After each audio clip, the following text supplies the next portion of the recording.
Y bien, es momento de la entrevista. Ya se encuentra con nosotros la señorita Silvia Guevara, subdirectora del Instituto de Investigación y Capacitación Municipal INICAN. ¿Cómo está? Muy buenos días.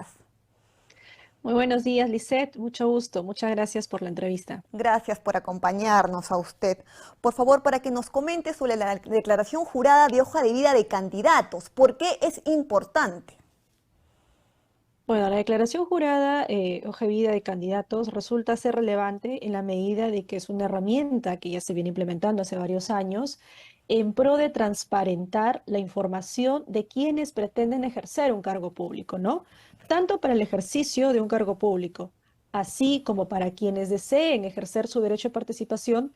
Existen en este caso condiciones que se tienen que cumplir, ¿no? Por ejemplo, ser mayor de edad, tener en este caso ser de nacionalidad peruana, no estamos tener residencia, entre otros requisitos que puedan existir. Entonces, para esas dos, tanto para el ejercicio como para el acceso a la función pública, se tiene que ver el tema de, en este caso, a través de la hoja, de la declaración jurada, hoja de vida, cuáles son, de alguna manera, la información que tienen los candidatos para conocimiento tanto de quienes van a ser sus electores. Es como un acto de fe que tienen que hacer en este caso los candidatos para poder transparentar toda esa información. Pero más allá de la transparencia, hay algo que el Jurado Nacional de Elecciones ha dejado por sentado en diversas resoluciones, recientemente en una, en la 1257 2022, donde hace referencia a la importancia de preservar la idoneidad.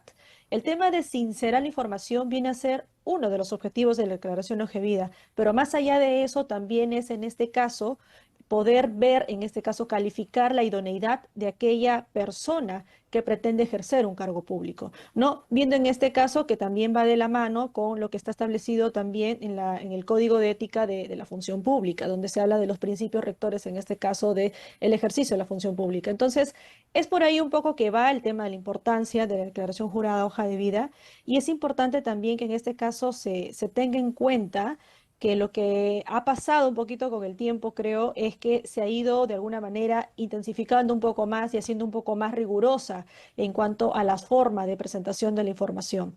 Exacto, y precisamente ahí quería hacer énfasis porque se ha hablado de burocratización, ¿no? De que esta hoja de vida es muy complicada, que es muy amplio, que hay muchos ítems. ¿Qué opina usted con respecto a este tema?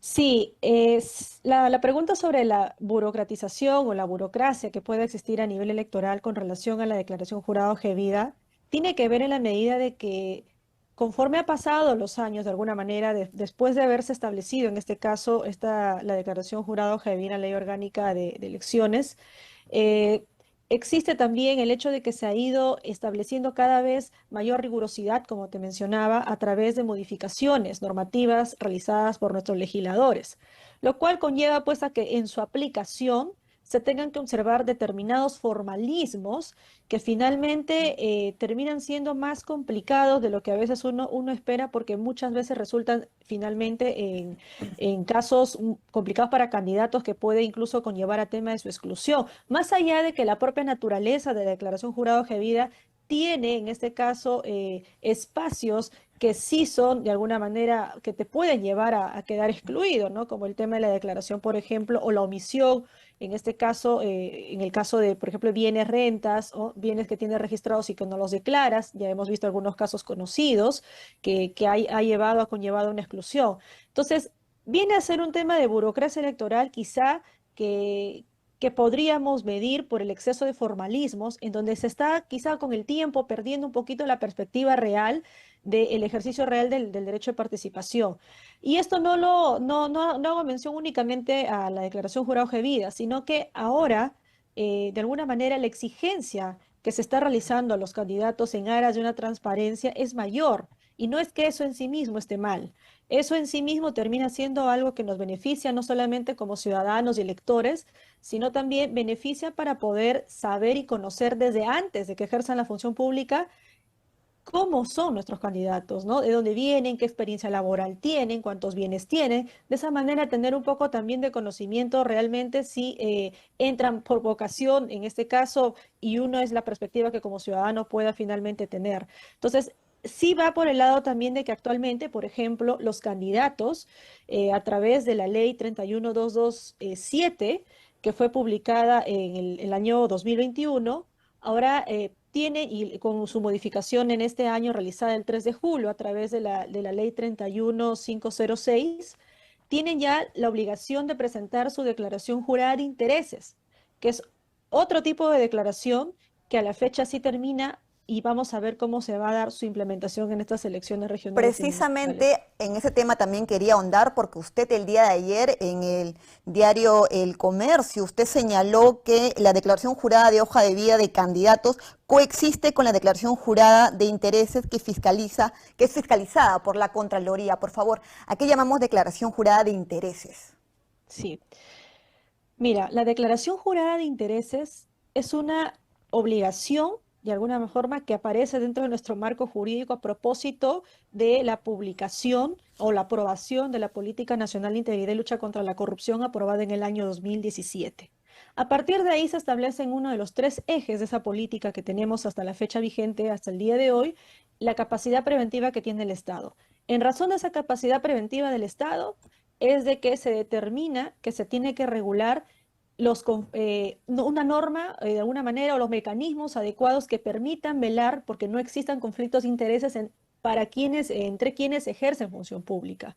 Entonces, lo que se ha dado con el tiempo es que después del decreto de urgencia, después de los decretos supremos que regularon esos en el 2018 y luego en el decreto de urgencia en el 2019, surge la ley que actualmente está vigente, que es la 21227, que ya regula la declaración hoja de vida de una manera distinta.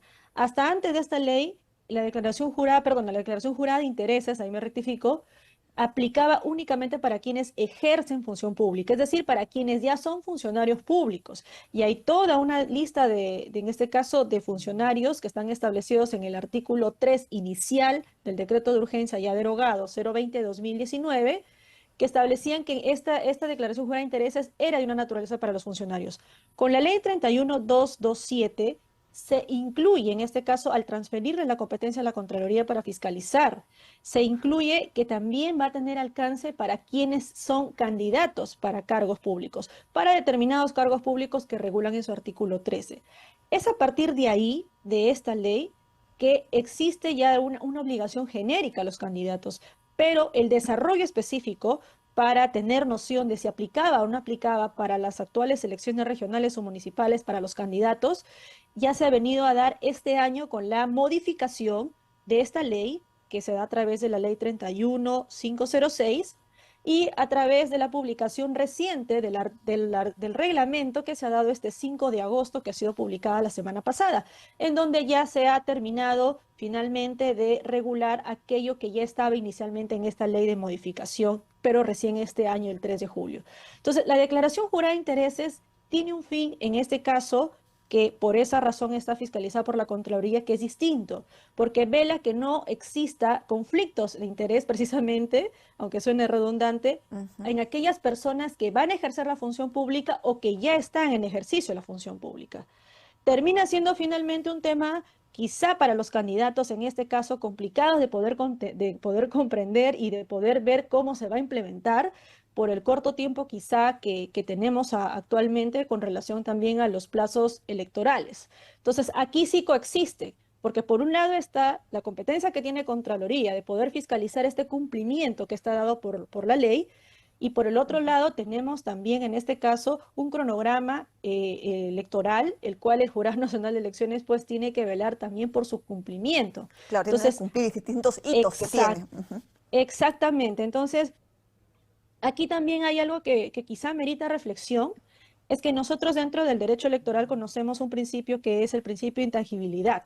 Creo que esto ya también lo hemos podido escuchar este año. Han habido algún tema también que se ha venido dando con relación a observancia de este principio, y la modificación de la ley de declaración jurada de intereses que se da este año, el 3 de julio, precisamente establece dentro de una de sus disposiciones, en uno de sus artículos, que la 11ª, en este caso, disposición transitoria que tiene la Ley Orgánica de Elecciones, que hace referencia precisamente a este principio, queda suspendida en su aplicación. Entonces, Claro. sí, creo yo, que amerita un poco también ahí de reflexión con relación un poco a cómo es que se va a terminar cumpliendo, sobre todo con el nivel también de exigencia que se le está estableciendo a los candidatos, no por el lado del contenido. Y ahí va un poco la aclaración. La burocracia electoral no está, en este caso, mi posición con relación al tema del contenido, Claro que sino sí, al señorita tema Silvia.